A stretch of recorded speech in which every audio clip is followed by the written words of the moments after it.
बुद्धि स्वभाव से युक्त ही है, इसलिए कर्मोदय से उत्पन्न राग द्वेष मोहादि भाव कर्ण में टूटा हुआ अज्ञानी राग द्वेष मोहादि भावों का कर्ता होता हुआ बद्ध होता ही है, ऐसा नियम है। पहले आत्मा का और राग का जो स्वभाव बताया उसको नहीं जानता हुआ अज्ञानी। राग का स्वभाव ये कि उसको करने के लिए हमेशा ही किसी दूसरे को तलाशना पड़े, ये तो राग का स्वभाव है।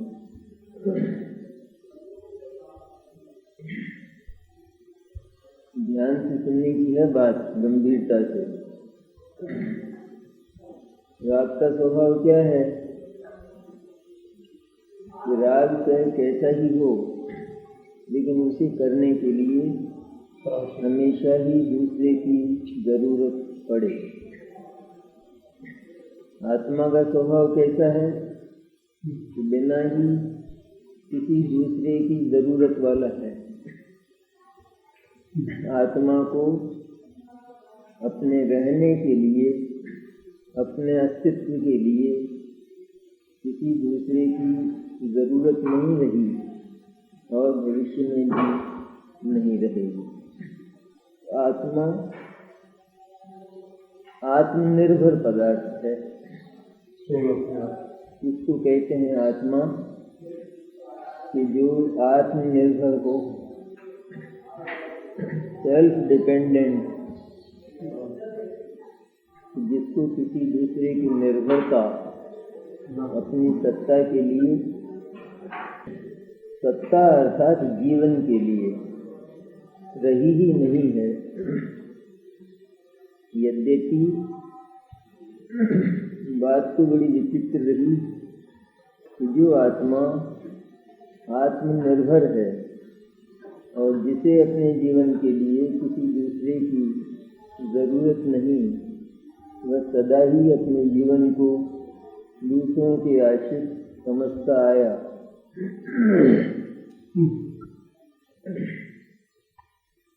मैं शरीर हूँ और मैं खाने से जीवित रहता हूँ, ऐसा मानता आया। लेकिन भोजन के बिना आत्मा कहाँ मरा? भोजन तो सागरों तक अनेक बार नहीं मिला, और आत्मा कहाँ मरा? मरता ही नहीं। नरक में जहाँ शरीर के टुकड़े टुकड़े होते हैं, पारे की तरह बिखर जाता है शरीर, वहाँ आत्मा भी टुकड़े नहीं होते।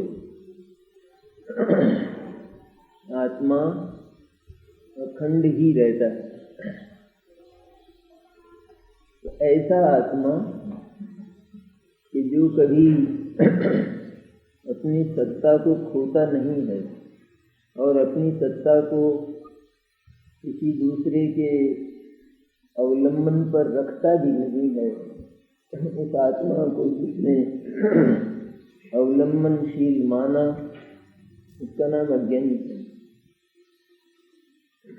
और उसी को राग द्वेष मोह पैदा होते हैं।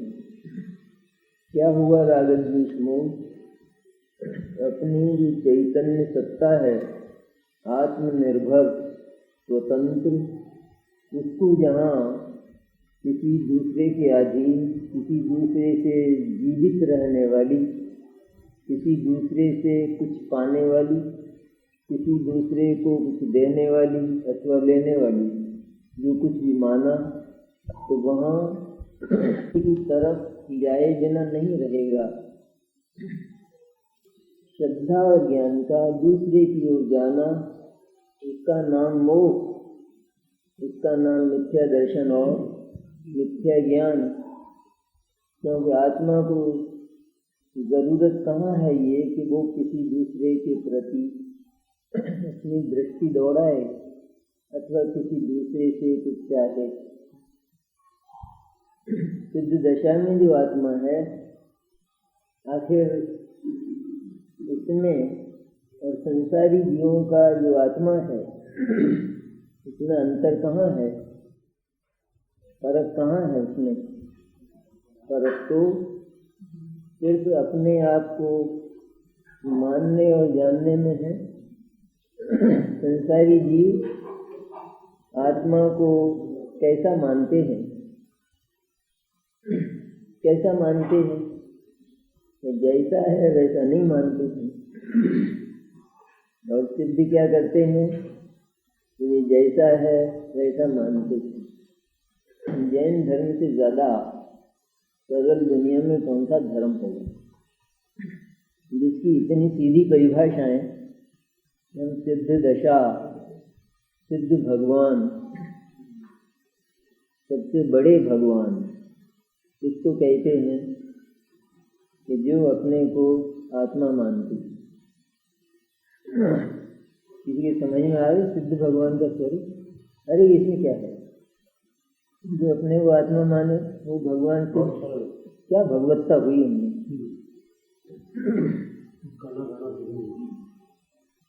लेकिन जिसने अपने आप को आत्मा अर्थात अपना ही माना और संपूर्ण माना, तो उसकी दृष्टि कभी दूसरे की ओर नहीं जाएगी, तो उससे किसी भी प्रकार का अपराध और अनाचार नहीं होगा। अनाचार तब होता है कि जब जीव किसी दूसरे के प्रति अपनी वृत्तियों को दौड़ाता है, और वो तब जाती हैं कि जब ये अपने को खाली और दूसरे को भरा मानता है, अन्यथा नहीं जाएगी। अपना पात्र अगर परिपूर्ण दिखता हो तो दूसरे से मांगने की आवश्यकता नहीं रहती है।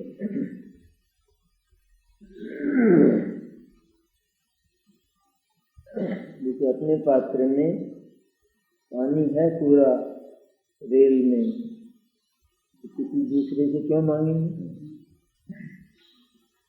इसी तरह आत्म पात्र अमृत से भरा हुआ, कैसा अमृत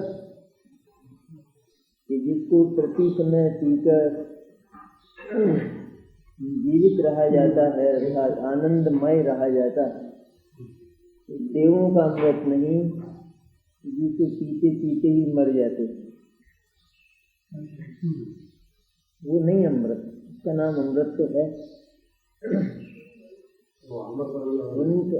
उनका नाम भी देव है, और वो जो खाते हैं पीते हैं उसका नाम अमृत है। लेकिन वो देव भी मरते हैं, वो अमृत भी मरता है, और उस अमृत को पीने वाले भी मरते हैं। ये अमृत कैसा है? ये सचमुच ऐसा अमृत है कि जिसमें प्रति समय अमरता का ही अनुभव होता है, मृत्यु की अनुभूति जिसमें नहीं होती है। तो अज्ञानी और ज्ञानी की कितनी सरल और कितनी संक्षिप्त है परिभाषा। यथोक्त वस्तु स्वभाव को न जानता हुआ अज्ञानी। जैन धर्म में अज्ञानी की छोटी सी परिभाषा कि जो आत्मा और अनात्मा के फर्क को न जाने, उसका नाम अज्ञानी। दुनिया के फर्क को न जाने, उसका नाम अज्ञानी नहीं है। दुनिया में हीरा और कांच, इसके फर्क को न जाने, वो अज्ञानी नहीं है, क्योंकि उससे कुछ भी बिगड़ने सुधरने वाला नहीं। लेकिन यह अज्ञानी की केवल एक ही परिभाषा, यथोक्त वस्तु स्वभाव, जो पहले कहा ना, पहले गाथा में कहा ना क्या कहा? तो जो आत्मा है वो तो अनादि अनंत अविनाश तत्व है। जो राग है वो हमेशा ही पर की पुकार करने वाला तत्व है। जब भी आवाज निकलती है राग की, वो दूसरे को पुकारता है। पैदा कहाँ होता है? आत्मा में। खाता आत्मा की है और गाता तो होते हैं ना घर वाले भी नहीं होते। इसी तरह पैदा आत्मा में होता है, आत्मा की शक्तियों को खाता है और उद्गल के गीत गाता है, उद्गल का यशोगान करता है। इसका नाम राग। तो विश्वासघाती तत्व हुआ कि नहीं हुआ?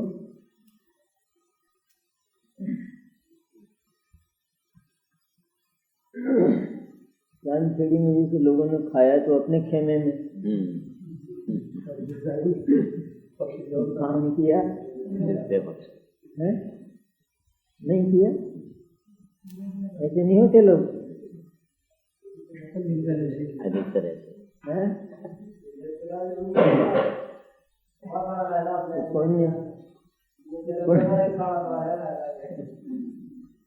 पुण्य ऐसा ही तत्व है, क्योंकि वो खाया भी बड़े प्रेम से जाता है ना, अपना बंद कर। यदि साक्षात अपना विरोध करे तो खिलाए कौन? इस तरह जो पुण्य है वो ऐसा मीठा तत्व है भीतर से, लेकिन धोखेबाज, कि वो अपना बनकर खाता है और गाता दूसरे की है, भले वो भगवान की गाता हो। भगवान भी तो हमारे कौन लगते हैं? भगवान आप में से किसी को कौन लगते हैं भगवान? शास्त्र जनवाणी कहते नहीं, इसलिए माथा हिलाते हो, कुछ तो लगते ही हैं भीतर से। माता पिता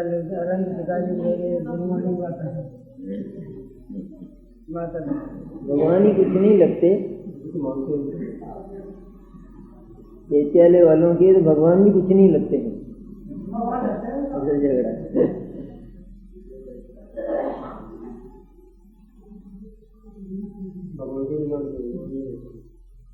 भगवान से बड़े हो गए।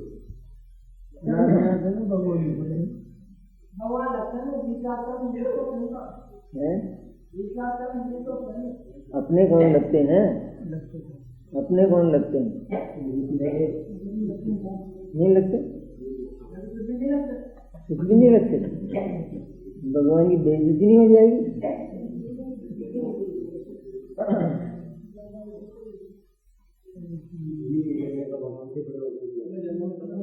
पर ये भगवान ने कहा था, ये बात भी भगवान ने सिखाई थी कि मेरे को भगवान मत मानना।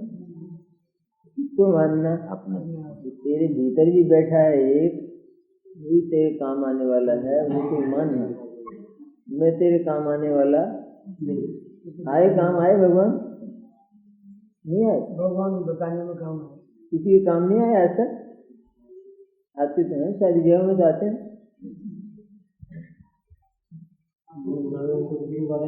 5 भगवान पहले भगवान के आते हैं, तब फिर वो लाज रखते हैं।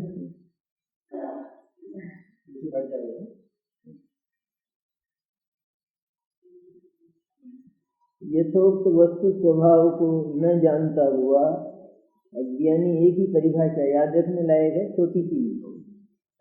पहले आत्मा का और राग का जो स्वभाव, जो लक्षण बताया, उसको जो नहीं जानता उसका नाम अज्ञानी है।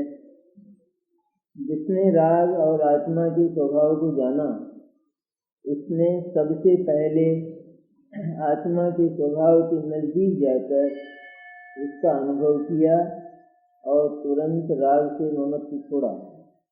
राग को नहीं छोड़ा, राग से ममत्व छोड़ा। कितना सरल है।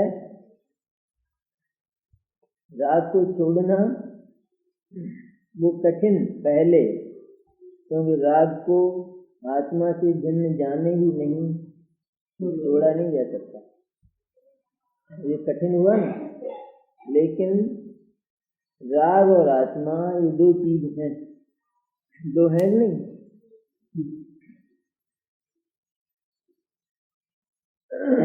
नाक में बलगम आता है ना, नाक में, ये दोनों एक है, न्याय न्यारे एक ही है, न्याय न्यारे हैं। पैदा कहाँ होता है वो? पैदा कहाँ होता है? नाक में ही होता है। न्यारा कैसे, अलग कैसे? इसको तो इकट्ठा करना चाहिए, अपनी फैक्ट्री का माल है।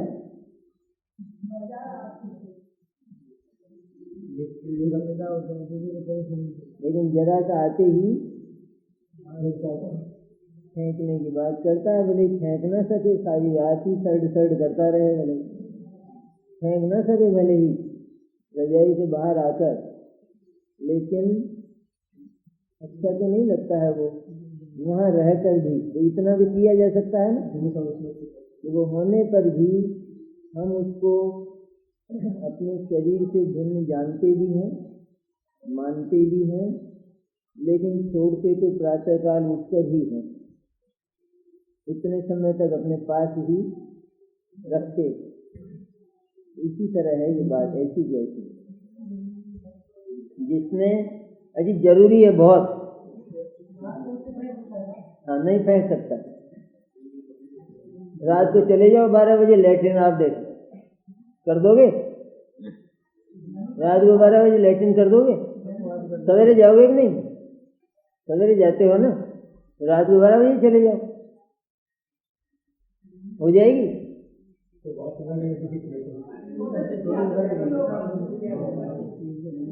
मर्म को नहीं समझते हैं ना अपन।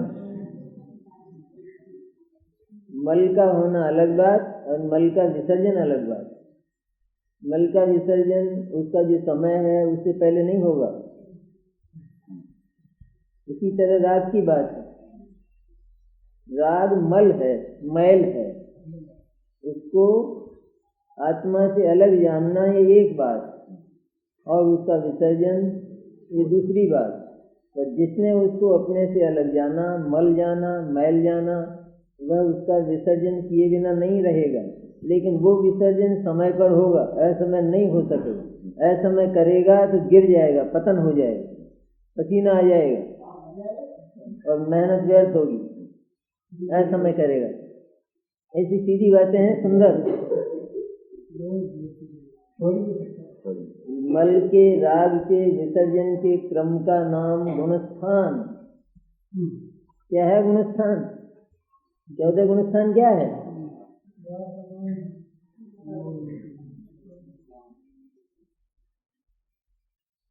जहाँ मल और निर्मल दोनों एक माने जाते हों, उसका नाम पहला गुणस्थान मिथ्यात्व।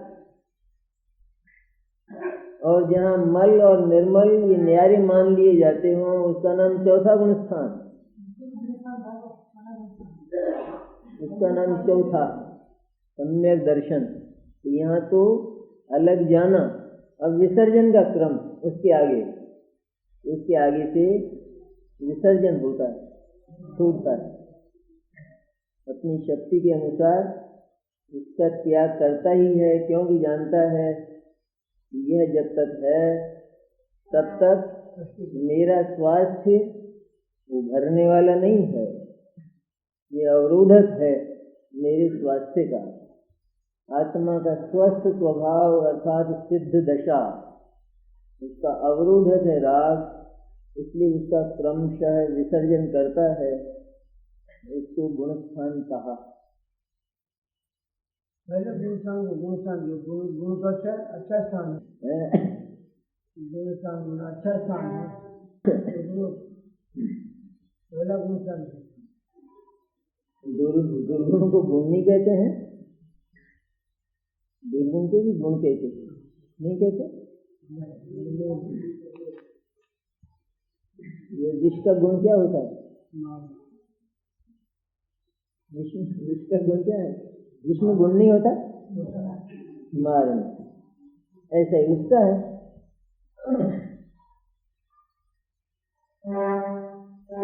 अज्ञानी अनादि संसार से लेकर शुद्ध स्वभाव से चित ही है। कितनी बातें आ गई गंभीर इसमें। सदा से ही अनादि संसार जब से आत्मा है, अर्थात अनादि से सदा से ही है, कभी नया पैदा नहीं हुआ। तब से लेकर आत्मा शुद्ध स्वभाव से, शुद्धात्मा से, अपनी शुद्ध चैतन्य सत्ता से चित है। चित है अर्थात होते हुए भी उसको मानता नहीं, इसका नाम चित। और अनादि संसार से ही चित है कि अनादि संसार में यदि कभी से पहले शुद्ध स्वभाव से अच्युति हो जाती, शुद्ध स्वभाव को ये समझ लेता तो क्या दिक्कत थी, क्या फर्क पड़ता? अनादि संसार से ही जब निगोद में रहा ना जीव सदा से, अनादि से ही, तो अगर वह आत्मा को समझ लेता और फिर उससे चित हो जाता, इसमें क्या आपत्ति है? अनादि से ही शुद्ध स्वभाव से चित है, इसकी अपेक्षा अगर वो आत्मा को समझ लेता एक आध बार, फिर उससे चित हो जाता, तो इसमें क्या तकलीफ है? नहीं रहता ही है, नहीं रहता। क्यों?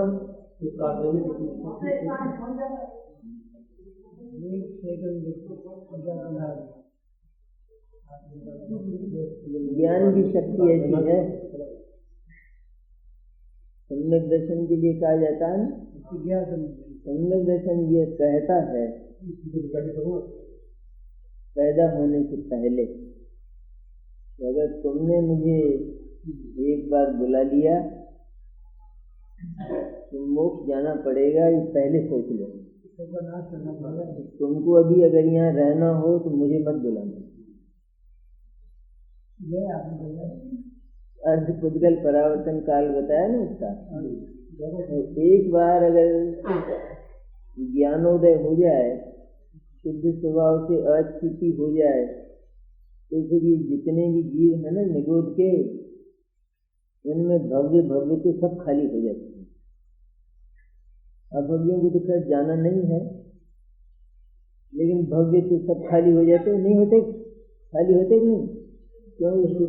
एक बार शुद्धात्मा का दर्शन अर्थात सम्यक दर्शन और सम्यक ज्ञान हो जाए तो फिर अर्ध पुद्गल परावर्तन काल से ज्यादा संसार में वो तो अधिकतम काल है। अधिकतम उस काल में तो ये फिर निगोद तक जाता है सम्यक दर्शन होने के बाद। क्या सम्यक दर्शन हो जाए और अभी संसार में रहना बाकी हो तो सम्यक दर्शन छूट जाता है, फिर ये घूम जाता है, एक इंद्रिय तक हो जाता है, लेकिन ये पक्का है कि वो इतने काल के भीतर भगवान बनेगा। इसलिए ऐसी स्थिति में अगर पहले कभी भी निगोद में रहता हुआ ये आत्मा को जान लेता तो निगोद खाली होता। अब तक तो कोई होता ही नहीं, अपन लोग भी नहीं होते हैं। इसलिए एक नियम है ना स्वाभाविक, बालक पैदा होता है तो प्रारंभ से ही निष्णात और दक्ष तो पैदा नहीं होता, ना समझ ही पैदा होता है। सारी बुद्धियां बाद में ही आती हैं, जब संयोग होता है किसी पढ़ाने वाले का तब बुद्धि आती है। इस तरह आत्मा सदा से ही अनादि से ही एक प्राकृतिक तथ्य है, प्राकृतिक कुदरती। अनादि से ज्ञानी कैसे हो सकता था? अनादि से तो उसे अज्ञानी रहना ही चाहिए और वो रहा।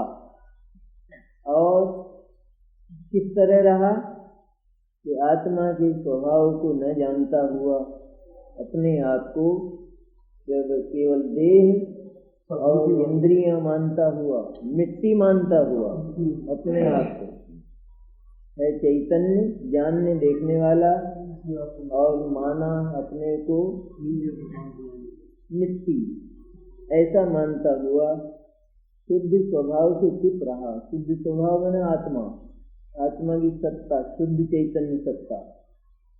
इसलिए कर्मोदय से उत्पन्न राग द्वेष मोहादि भाव रूप परिणमित हुआ अज्ञानी राग द्वेष मोहादि भावों का कर्ता होता हुआ बद्ध होता ही है।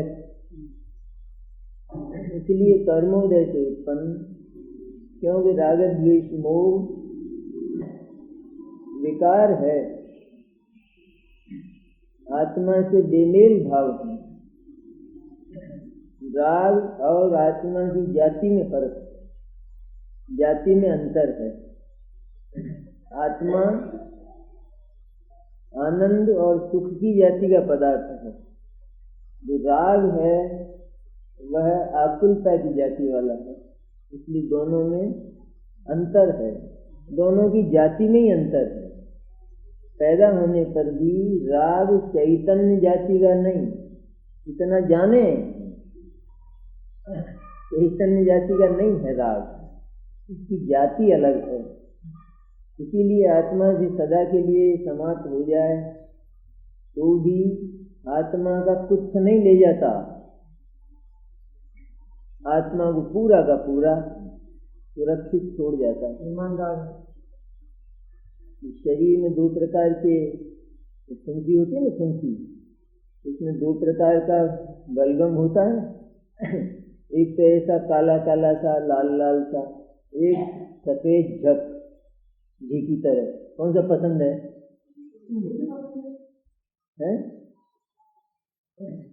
दोनों शरीर के घातक है कि नहीं? या एक पैदा हो तो अच्छा है? दोनों ही घातक हैं। शरीर में उत्पन्न होने पर भी किसी भी प्रकार से शरीर की जाति का है। शरीर की कौन सी धातु है? वो जो पीप पैदा होता है वो कौन सी धातु है शरीर की? 7 धातु है ना शरीर की, उनमें से कौन सी धातु है? वो नहीं है। इस शरीर की जाति का है या नहीं है? पैदा कहाँ हुआ है? शरीर में पैदा हुआ है। ऐसी स्थिति नहीं है राग द्वेष की। जो पाप है वो काला काला पीप है, जो पुण्य है वो सफेद पीप है, श्वेत। लेकिन पीप है कैसे? क्योंकि कुलन है उसमें, परतंत्रता की, पराधीनता की कुलन होती है। इसलिए हमेशा ही ये अन्य के होने पर होते हैं। इसलिए विकार का लक्षण क्या? विकार का लक्षण क्या है? जो अन्य के होने पर होता है उसका नाम विकार। और स्वभाव का लक्षण क्या है? कि जो अन्य के नहीं होने पर होता है, अन्य के नहीं होने पर, अन्य के अभाव में जो होता है, अर्थात जो अन्य से रहित ही है, उसका नाम स्वभाव है। और जो किसी के होने पर होता है वो भयंकर पराधीनता है। ऐसे काम को दुनिया के साधारण लोग भी पसंद नहीं करते कि जो रोज रोज को करना पड़ता हो लेकिन होता हो किसी दूसरे के होने पर। ऐसा काम अपने घर का हो तो हम कभी पसंद नहीं करेंगे, इसमें हम स्वतंत्र होना चाहते हैं। राग द्वेष मोह ये हुए हैं, वो भी रहे हैं, लेकिन अज्ञानी की आदत यह है कि वह इनके साथ चिपकता है, इनके साथ अपने आप को एक नेक अनुभव करता है। तो मार्मिक फल है ये समझ का। कर्मोदय से उत्पन्न राग द्वेष मोहादि भाव रूप परिणमता हुआ। परिणमता हुआ मैंने भाव रूप परिणमता हुआ, अर्थात आत्मा को रागी द्वेषी मोही ही मानता हुआ। इसका नाम परिणमन। राग द्वेष मोह होने का नाम परिणमन नहीं, तो किसका नाम? तो वो काम किसका रहा? ज्ञान का। राग द्वेष मोह होने पर भी राग द्वेष मोह मैं नहीं हूं, ये काम किसने किया? ज्ञान ने। और मैं रागी द्वेषी मोही ही हूं, ये काम किसने किया? अज्ञान ने। तो ज्ञान बीच में पड़ता है सबसे। तो ये सरल है नहीं बात। राग द्वेष मोह होने पर भी मैं इनसे अलग जाति का पदार्थ हूँ, भिन्न हूँ मैं। रेल में जैसे हरिजन बैठ जाए ना सटके, हरिजन हो गई क्या अपन? या उससे सटे हुए भी अपने आप को न्यारा ही अनुभव करते हैं और कर सकते हैं। इसी तरह राग द्वेष मोह से सटकर बैठा हुआ शुद्ध चैतन्य वो अपने आप को इनसे भिन्न अनुभव करता, भले सटकर बैठा है, वो दिक्कत नहीं कुछ। तो सटकर बैठने में महाजन भंगी नहीं हो जाता, लेकिन अलग भीतर से कितना निषेध होता है, कब इससे मेरा छुटकारा हो। इस तरह अज्ञानी का लक्षण क्या है? राग द्वेष मोह को छाती से लगाता है, आत्मा को तद्रूप अनुभव करता है, आत्मा को राग द्वेष मोह जितना मानता है उतना ही अनुभव करता है। इस तरह परिणमता हुआ अज्ञानी राग द्वेष मोहादि भावों का कर्ता होता हुआ बद्ध होता ही है। यह एक भयंकर दुष्कर्म है कि जो दुष्कर्म को अपना कर्म मानता है, ये दुष्कर्म से भयंकर, एक तो दुष्कर्म और दूसरा दुष्कर्म को जो अपना कर्म मानता है, अपना कर्तव्य मानता है, भयंकर दुष्कर्मी है। दुष्कर्म हो भले ही, दुष्कर्म हो मैंने जैसी भूमिका है उसके लायक दुष्कर्म नहीं होता है, लेकिन कुछ कमजोरियां रहती हैं, वो भी तो दुष्कर्म है। तो कमजोरियां रहने पर भी जो अपने आप को अनुरूप नहीं मानता, बल्कि हमेशा ही उनके होते हुए भी अपने को उनसे पृथक जानता ही रहता है, मानता ही रहता है, तो वह एक दिन उनसे मुक्त हो जाता है। और जिसने अपने आप को पूरा का पूरा वैसा ही जाना और माना, तो वह कभी भी उनसे मुक्त, वह उनका कर्ता होता है। कर्ता होता है अर्थात उसकी हर पर्याय में वही पैदा होते हैं। इसका नाम कर्तृत्व का फल क्या होता है?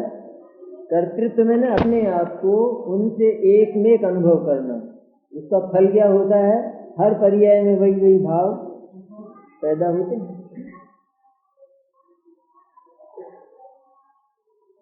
एक बड़े घर का कोई बालक है ना, हॉस्पिटल में पैदा हुए और बदल गए। हॉस्पिटल में एक साथ बच्चे पैदा हुए, एक था शूद्र का और एक था बड़े घर का। दोनों चेंज हो गए नर्सों की दिक्कत में। तो जो शूद्र था वो तो आ गया महाजन के बिस्तर पर, अब वो पाले पोसे गए। तो जो महाजन का बालक था वो शूद्र के घर में गया ना, तो वो बड़ा हुआ तो उसने किसी गंदी जगह में सर्विस की, होटल में तो करता रहा। करोड़पति का लड़का सर्विस वहाँ करता रहा। तो क्या मानता अपने आप को? मानता, थोड़ा बहुत मानता है, मैं तो वो था ऐसा मानता है नहीं। क्या मानता? पूरा का पूरा मानता है नहीं। अच्छा, पिंड क्या है, कैसा है उसका? शूद्र का है नहीं, द्रव्य पिंड में ना, द्रव्य किसका है? महाजन का है। एकदम बड़ा श्रेष्ठ घर का है। श्रेष्ठ घर का है या नहीं? अभी भी है। तो मानता क्या अपने को? ऐसा अनादि से। अब कभी पता चल जाएगा अरे वो तो बदल गए थे, तो अब पता लगा कि हुआ वो वो उसने लिया, वो उसने लिया, तब क्या मानने लगा ये? ऐसी स्थिति नहीं है।